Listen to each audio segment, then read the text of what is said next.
नमस्कार। SPT news में आपका स्वागत है। पेश है 2 फरवरी सोमवार दोपहर 3:15 बजे राजस्थान के विभिन्न शहरों की 15 बड़ी खबरें। जल्द ही 4 धाम की यात्रा आसान हो जाएगी। आप अभी से बुजुर्ग मम्मी पापा के साथ यात्रा की तैयारी कर सकते हैं। बस या टैक्सी से उबाऊ सफर से राहत मिल सकेगी। भारतीय रेलवे ने इसका पूरा ब्लूप्रिंट तैयार कर लिया है। इससे न केवल 4 धाम जाने वाले श्रद्धालुओं को राहत मिल गई, बल्कि उत्तराखंड के तमाम शहरों की कनेक्टिविटी भी बढ़ जाएगी। यह रेल लाइन प्रधानमंत्री के ड्रीम प्रोजेक्ट में से एक है, इसलिए तेजी से काम चल रहा है। रेल मंत्रालय के अनुसार ऋषिकेश से कर्णप्रयाग तक 125 किलोमीटर लंबी रेल लाइन का काम जल्द ही पूरा हो जाएगा। उत्तर प्रदेश में देवरिया जिले में रामपुर कारखाना थाना क्षेत्र से एक हैरान करने वाली घटना सामने आई है, जहां एक 14 वर्षीय किशोर को मोमोज खाने की इतनी लत लगी कि उसने अपने ही घर से लाखों रुपए के जेवर एक स्ट्रीट वेंडर को दे दिए। मामला तब उजागर हुआ जब बच्चे की बुआ अपने मायके गई और जेवर लेने के लिए अलमारी खोली, लेकिन अलमारी में कीमती गहने गायब थे। इस पर परिवार के पैरों तले जमीन खिसक गई। जब बच्चे से सख्ती से पूछताछ की गई तो उसने सच उगल दिया। बच्चे ने कबूल किया कि उसने धीरे धीरे अलमारी से जेवर निकाले और रामपुर कस्बे में ठेला लगाने वाले मोमोज विक्रेता को दे दिए। राजस्थान लोक सेवा आयोग द्वारा उप निरीक्षक प्लाटून कमांडर प्रतियोगी परीक्षा 2025 का आयोजन 5 और 6 फरवरी को किया जाएगा। इस परीक्षा के लिए लगभग 7.25 लाख उम्मीदवारों ने आवेदन किया है। यह भर्ती 1015 पदों के लिए है। आयोग ने आवेदन करने वाले उम्मीदवारों को अपने नाम, पिता का नाम, फोटो, जन्म तिथि और जेंडर के अतिरिक्त अन्य विवरणों में 6 फरवरी तक ऑनलाइन संशोधन करने का अवसर दिया है।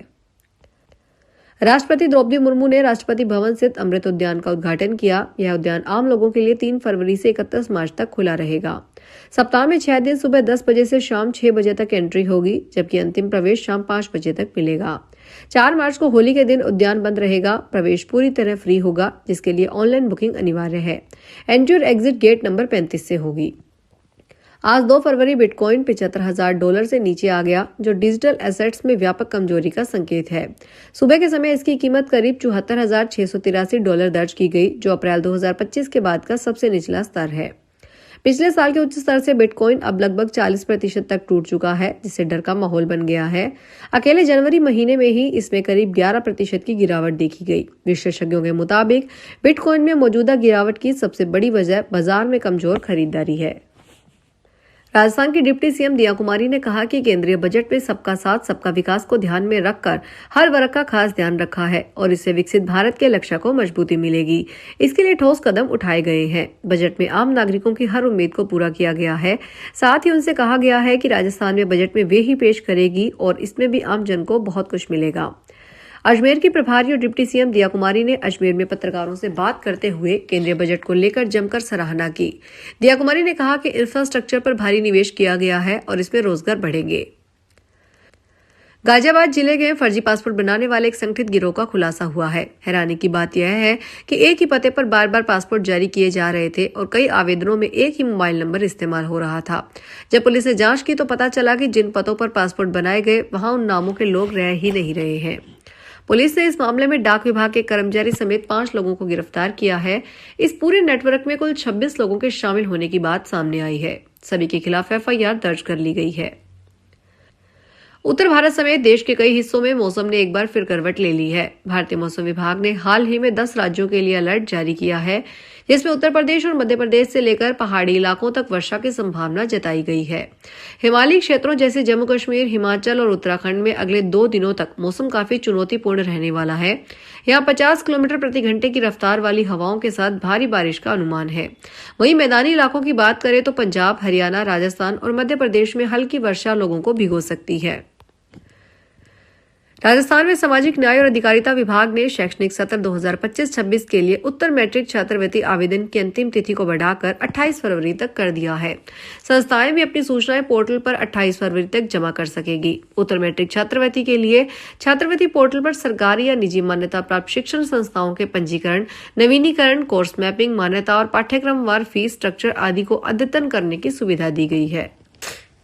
चित्तौड़गढ़ जिले के भदेसर कस्बे की माली मोहल्ला में स्थित एक नमकीन की दुकान में अज्ञात कारणों के चलते आग लग गई।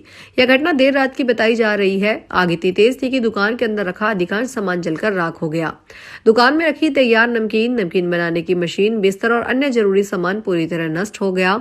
आग लगने की सूचना मिलते ही मोहल्ले में अफरा तफरी मच गई और बड़ी संख्या में ग्रामीण मौके पर एकत्रित हो गए। धौलपुर से जयपुर जाने वाले यात्रियों के लिए राहत भरी खबर है, क्योंकि राजस्थान रोडवेज ने धौलपुर जयपुर के बीच नई सुपरफास्ट नॉन स्टॉप बस सेवा शुरू कर दी है, जिससे अब यात्रियों का सफर पहले के मुकाबले काफी आसान और तेज हो जाएगा। पहले इस रूट पर बस से जयपुर पहुंचने में करीब 8 घंटे लगते थे, लेकिन अब यही सफर लगभग 5 घंटे में पूरा हो जाएगा। बसें शहर के अंदरूनी रास्तों की बजाय बाईपास मार्ग से होकर जाएगी, जिससे ट्रैफिक की समस्या से बचा जा सकेगा, क्योंकि ट्रैफिक में बस अक्सर फंस जाती है, जिससे बस और यात्री समय पर अपने गंतव्य स्थान तक नहीं पहुंच पाते हैं। नागौर जिला मुख्यालय और आसपास के क्षेत्रों में एक सप्ताह तक साफ मौसम और सर्दी से राहत के बाद सोमवार को मौसम ने करवट बदली। इस दौरान कोहरे से प्रमुख ट्रेनें आधे घंटे लेट रही। देर रात चली सर्द हवाओं के बाद जिले के कई इलाकों में घना कोहरा छाया रहा, जिससे विजिबिलिटी कम हुई और न्यूनतम तापमान में गिरावट दर्ज की गई। बीते एक सप्ताह में जिले में न्यूनतम और अधिकतम तापमान में बढ़ोतरी दर्ज की गई थी। धौलपुर में खोसला विहार कॉलोनी और हुंडावाल नगर के निवासियों ने जलभराव की गंभीर समस्या को लेकर सोमवार को जिला कलेक्ट्रेट पर प्रदर्शन किया। बड़ी संख्या में लोग रैली के रूप में कलेक्ट्रेट पहुंचे और नगर परिषद के खिलाफ जमकर नारेबाजी की।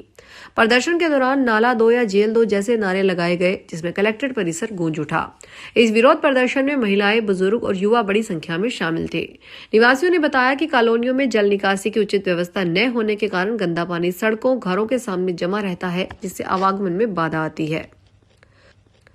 आम बजट 2026-27 में अलवर जिले के लिए कोई विशेष विकासात्मक घोषणा भले ही न हो सकी हो, लेकिन वन्य जीव संरक्षण के क्षेत्र में एक अहम पहल को हरी झंडी मिल गई है। बजट में इंटरनेशनल बिग कैट अलायंस की स्थापना को मंजूरी दे दी गई है, जिसका सीधा लाभ राजस्थान के सरिस्का टाइगर रिजर्व सहित रणथंभौर और मुकंदरा टाइगर रिजर्व को मिलेगा। इसके साथ ही देश भर के अभयारण्यों और राष्ट्रीय उद्यानों में टाइगर, लेपर्ड, लॉयन जैसी बड़ी वन्य प्रजातियों के संरक्षण को मजबूती मिलेगी। राष्ट्रीय राजधानी के कई हिस्सों में सोमवार सुबह हल्की धुंध देखी गई और वायु प्रदूषण सामान्य से खराब स्थिति में दर्ज किया गया।